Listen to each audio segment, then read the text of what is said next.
Greetings. Today, the moon is in Virgo, where we roll up our sleeves, get to work, and attend to the details. So, we've had the moon in Leo, where we're focusing on self expression, creativity, sharing, and moving things outward. But Virgo is where the rubber meets the road. It's where we engage, it's where we get hands on and get real about what we're dealing with. I'm Marina Orms here with your Astro Vibe for Friday, December 20th. Tomorrow is the winter solstice in the northern hemisphere, summer solstice if you live in the southern hemisphere. So, happy winter winter northern experience, I guess.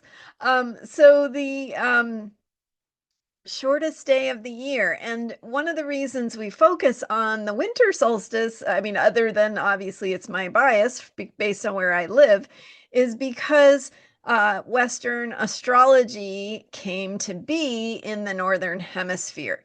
So we have the archetypal dynamics, the energy patterns that we're dealing with are based on the experience of the seasons in the Northern Hemisphere.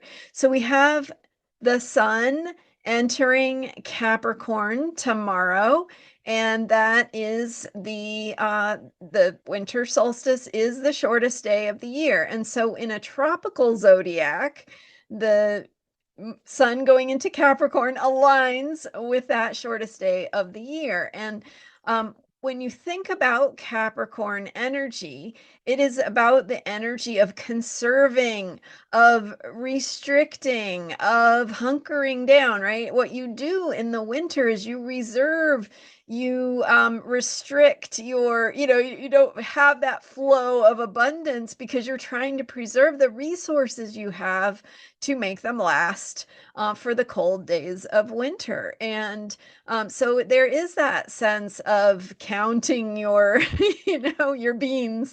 What do you have that's left to eat? How are you going to take care of yourself and make it through, and your family, and make it through the winter? So Capricorn has that energy of of restrictive, limiting, thinking about the past and what we know and what works and what we can control instead of necessarily expanding into the vibrancy and growth of the planting and harvest season. So that's kind of where the Capricorn energy comes from. And so today, with the moon in Virgo, we have, of course, the sun will go into Capricorn on Saturday. So it's still in at the very end of Sagittarius for today with that Virgo moon.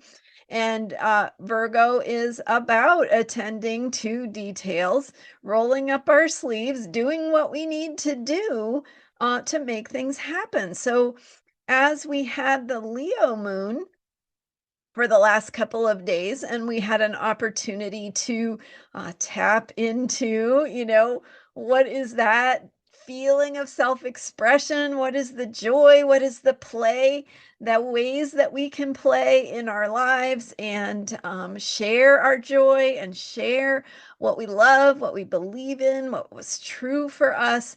But getting that grounded. So, how do we put that into a form that is lasting, into a form that can be shared and have an impact because it's tangible? So attending to the tangible, as opposed to the Leo energy that is just look at me, I'm so great, right? I remember when my kids were toddlers and they used to say, look at me," and so this is after the look at me part where you say, okay, how are you going to keep that going? How are you going to do that? How are you going to make that part of your understanding of the world and yourself? Um, Virgo is the step by step, the all the things that go into the hours of practice that it takes to learn to be a master of playing a musical instrument, for example.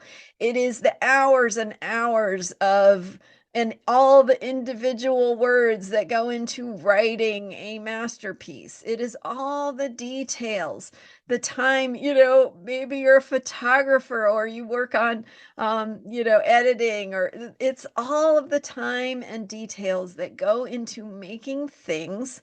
What are we making them? We are making them better. We are making them more beautiful, more perfect, more meaningful.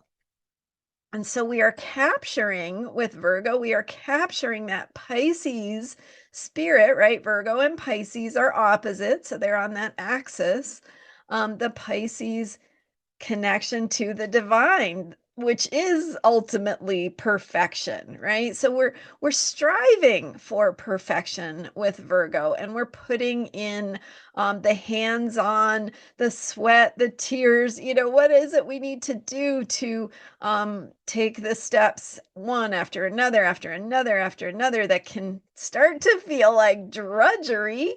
But really, when you remember that you are being of service to something you care about, what you are doing is in service to a greater ideal, a bigger picture of meaning and value and connection and your place in the universe. So that is the power of Virgo.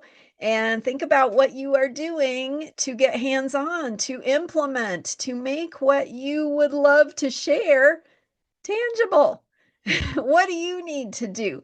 Do you need to pick up a paintbrush? Do you need to pick up a pen or a keyboard? Do you need to, I don't know, whatever it is you're working on, right? What are the details? What are the minutia?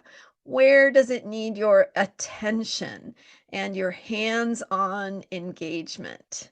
So thinking about what maybe, yesterday I offered 3 questions to help you tap into your own path of creative self-expression. So check that out if you missed it, and that will help you awaken to what it is that is your path of sharing, of self-expression, of being who you are. And then for today and tomorrow, with that moon in Virgo, asking, okay, what is that going to look like in terms of the nitty-gritty, day-to-day action steps and tasks? How do I break it down into the step-by-step that gets me from here, wherever here is, to where I am sharing more fully, more authentically, more joyfully, more impactfully with the world around me. So I would love to hear what that is and what it looks like for you, what it makes you think about. And happy solstice. Thank you so much for being here and for subscribing to this YouTube channel. I'm here every day with astrology for unshakable self-care, and you can learn more about me at astrologyheals.com. See you next time.